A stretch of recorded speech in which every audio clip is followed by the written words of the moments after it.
என்னது? புயலை கிளப்பிய விஜயா? ஏன்பா அவரு தென்றல் மாரி அமைதியா அமைதியா போயிட்டுருக்காரு. நீ புயல கிளப்புனாருன்னு சொல்றியே, என்ன விஷயம்? அப்படின்னு கேட்குறீங்களா? வீடியோவ முழுசா பாருங்க. விஷயம் இருக்கு. விஜயோடைய அரசியல் என்ட்ரிக்கு அப்புறமாவே டெய்லி விஜய் என்ன பேசினாலும், விஜய் பேசாம இருந்தாலும், அது பிரேக்கிங் நியூஸாவும், ஹெட்லைன்ஸாவும் மாறிட்டு தான் இருக்கு. அதுல எந்த சந்தேகமும் கிடையாது. தமிழ்நாடு அரசியல பொறுத்தவரைக்கும் ஒரு புயல் அடிச்சு நேத்தோட ஓய்ஞ்சிருச்சு. அ வதந்தின்னு சொல்லி முற்றுப்புள்ளி வச்சு, நான் என்னைக்கும் ஒரு மதச்சார்பற்ற சமூக நீதி கொள்கையிலிருந்து விலகவே மாட்டேன். அதுல சமரசமே கிடையாது. நம்ம தலைமையில தான் ஆட்சின்றதுல உறுதியா இருக்கேன்னு விஜய் சொல்லிட்டாரு. இதுக்கப்புறம் யாரும் அத பத்தி பேச மாட்டாங்கன்னு நெனைக்கிறேன். ஆனா, விஜய் பேசாம, விஜய் அமைதியா இருக்கும்போதே ஹெட்லைன்ஸும், பிரேக்கிங் நியூஸும் வரும்னு நம்ம சொன்னோம் இல்லையா? அங்க நடக்க ஆரம்பிச்சுருச்சு. எங்கன்னா, புசி ஆனந்தோட சொந்த ஊர்ல. எஸ் பாண்டிச்சேரியில.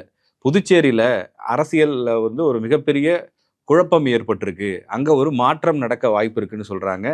என்ன விஷயம் அப்டின்னா, பாண்டிச்சேரிய பொறுத்தவரைக்கும் இப்ப சிஎம்மா ரங்கசாமி இருக்காரு. என்டிஏ கூட்டணின்னு தான் சொல்றாங்க. பிஜேபியை சேர்ந்தவர்களும் அதுக்கு ஆதரவு தெரிவிக்கிறாங்க. இந்த எலக்ஷனையும் என்டிஏ கூட்டணியில தான் ரங்கசாமி ஃபேஸ் பண்ண போறாரு. சிஎம் கேண்டிடேட்டு ரங்கசாமி தான். தொகுதி பங்கீடு இந்த விஷயங்கள்லாம் பேசிட்டு இருக்காங்க. இன்னும் சொல்லப்போனா பாண்டிச்சேரியில வேட்புமனு தாக்கலே தொடங்கிருச்சு. 15ஆம் தேதி எலக்ஷன் டேட் சொல்றாங்க. 16ஆம் தேதியிலிருந்து வேட்புமனு தாக்கல் தொடங்கி நடந்துகிட்டு இருக்கு. ஆனா இங்க இப்பதான் அங்க புது புது திருப்பங்களும், புது புது குழப்பங்களும் நடந்துகிட்டு இருக்கு. என்ன விஷயம் அப்டின்னா, ரங்கசாமிக்கு என்டிஏ கூட்டணியில தொடர்வதில விருப்பம் இல்ல. அவங்க கொஞ்சம் குழப்பத்தை ஏற்படுத்துற மாரி தெரியுதுன்னு சொல்றாங்க. அங்க இப்பதான் பாஜகவை சேர்ந்த தேசிய தலைவர்கள் எல்லாம் வந்துட்டு போயிருக்காங்க. கூட்டணி எல்லாம் கிட்டத்தட்ட கன்ஃபார்ம்னு எல்லாரும் நெனச்சுக்கிட்டு இருக்கும்போது, இல்லங்க குழப்பம் இருக்கு. இந்த கூட்டணி நீடிக்குமா? நீடிக்காதான்னு தெரியல. அவரு புதுச்சேரியில ரங்கசாமிய பொறுத்தவரைக்கும், அவரு வேற சில ஐடியாஸ் எல்லாம் வச்சிருக்காரு. என்ன குழப்பத்துக்கு என்னங்க காரணம்? அப்படின்னு கேட்கும்போது, கூட்டணி கட்சிகள் அப்படின்னாலே குழப்பம் தானே. ஒவ்வொருத்தரும் ஒரு டிமாண்ட வைப்பாங்க. இவருக்கு அதுல விருப்பம் இருக்கா? இல்லையான்னு கேட்கணும். அதுல சில சிக்கல்கள் இருக்குன்னு சொல்றாங்க. இப்ப சமீபத்தில எல்ஜேகேன்னு ஒரு கட்சி பாண்டிச்சேரியில தொடங்கப்பட்டிருக்கு. யார் தொடங்கியிருக்கா அப்படின்னா, ஜோஸ் சார்லஸ் மார்ட்டின். லாட்டரி அதிபர் சார்லஸ் மார்ட்டின் இருக்கார் இல்லையா? அவருடைய பையன். இன்னும் சிம்பிளா சொல்லணும் அப்படின்னா, ஆதவ் அர்ஜுனாவுடைய மைத்துனர். அவர் அங்க ஒரு கட்சிய தொடங்கியிருக்காரு. லட்சிய ஜனநாயக கட்சின்னு. அந்த கட்சி பாண்டிச்சேரி எலக்ஷன்ல போட்டியிடப் போகுது அப்படின்னு அவர் ஏற்கனவே சொல்லியிருந்தார். இப்போ அந்த கட்சிய என்டிஏக்குள்ள கொண்டு வருவதற்கு பிஜேபி முயற்சி பண்றதா சொல்றாங்க. ஏற்கனவே எல்ஜேகே கட்சியிலிருந்து சில பேர் வேட்புமனுவெல்லாம் தாக்கல் பண்ணிட்டாங்களாம். எல்ஜேகேவ பாண்டிச்சேரியில என்ஆர் காங்கிரஸோட கூட்டணி அந்த அலையன்ஸ்ல கொண்டு வரணுன்றது பிஜேபியோட ஐடியா. என்டிஏ உள்ள. பட் ரங்கசாமிக்கு அதுல விருப்பம் இல்லன்னு சொல்றாங்க. ஆனா பிஜேபி அதுக்கு முயற்சி பண்ணிட்டே இருக்காங்க. ஒரு சில தொகுதிகள் 1 அல்லது 2 தொகுதிகள் ஜோஸ் சார்லஸ் மார்ட்டினோட கட்சிக்கு தரணும்னு சொல்லி பிஜேபி சைட்லேருந்து பிரஷர் வர்றதா செய்தி வருது. அது இப்ப ரங்கசாமிக்கு கொஞ்சம் கூட பிடிக்கலங்க. அவர் அவருக்கு என்ன கூட்டணியோ, அவர் என்ன நினைக்கிறாரோ, அதுதான் செயல்படுத்தணும்னு நினைப்பாரு. என்டிஏ கூட்டணியில இருக்கிறோன்றதுக்காக நீங்க சொல்ற கட்சியெல்லாம் சேர்க்க முடியாது அப்படின்றது தான் அவருடைய மைண்ட் செட்டு அப்படின்னு அங்க இருக்கிற என்ஆர் காங்கிரஸ் ஆதரவாளர்கள்லாம் சொல்றாங்க. கொஞ்சம் நம்ம அப்படியே ஃபிளாஷ்பேக் போனோம்னா, விஜய் அரசியலுக்கெல்லாம் வர்றதுக்கு முன்னாடியே, அவர் ஒரு நடிகராக இருக்கும்போதே, அவர தேடி ஒரு முதலமைச்சர் சந்திச்சுட்டு போனாரு. விஜயோட வீட்டுக்கு நீலாங்கரையில இருக்கிற அவருடைய வீட்டுக்கு பாண்டிச்சேரி சிஎம் ரங்கசாமி வந்தாரு. பாண்டிச்சேரி அப்படிங்கிறது அளவுல ஒரு சின்ன மாநிலமா இருக்கலாம். அது யூனியன் பிரதேசம் தான்.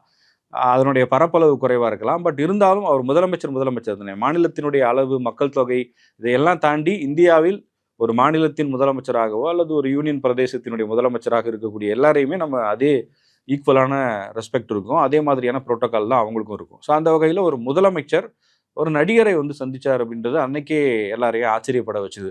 பட் என்ன விஷயம் அப்படின்னா, ரங்கசாமிக்கும் அப்ப தாவேகாவின் பொதுச் செயலாளராக இருக்கக்கூடிய புசி ஆனந்துக்கும் நீண்ட கால நட்பு இருக்கு. நீண்ட கால பழக்கம் இருக்கிறது.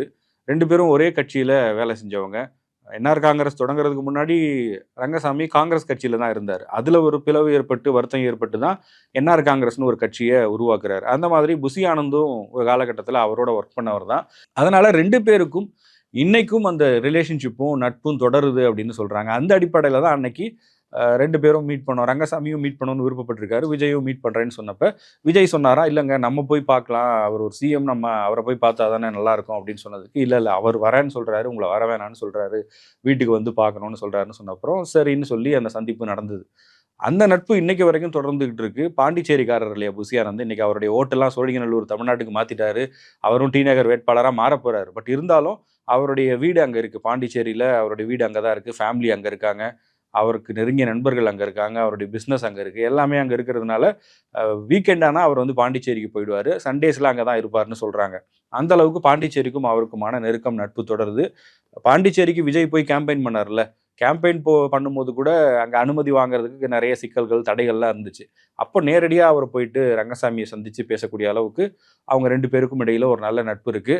புசி ஆனந்த் வீட்டு நிகழ்ச்சிகளில் ரங்கசாமி கலந்துக்கிறதும், ரங்கசாமி வீட்டு நிகழ்ச்சிகள்லாம் புசி ஆனந்த் போகிறதுன்னு சொல்லி அவங்க 2 பேருக்குள்ளேயே ஒரு நல்ல பாண்ட் இருக்குது. அந்த அடிப்படையில் நிறைய பேர் அப்போவே சொன்னாங்க, ஏங்க மற்ற இடங்களில் கூட்டணி எப்படி அமையுமோ அமையாதோ தெரியல, ஆனால் பாண்டிச்சேரியை பொறுத்த வரைக்கும் தாவேகா என்ஆர் காங்கிரஸ் கூட்டணி கன்ஃபார்முங்க, 2 பேரும் வந்து நிச்சயமாக இங்கே ஒன்றா சேர்ந்து எலெக்ஷனை ஃபேஸ் பண்ணுவாங்க.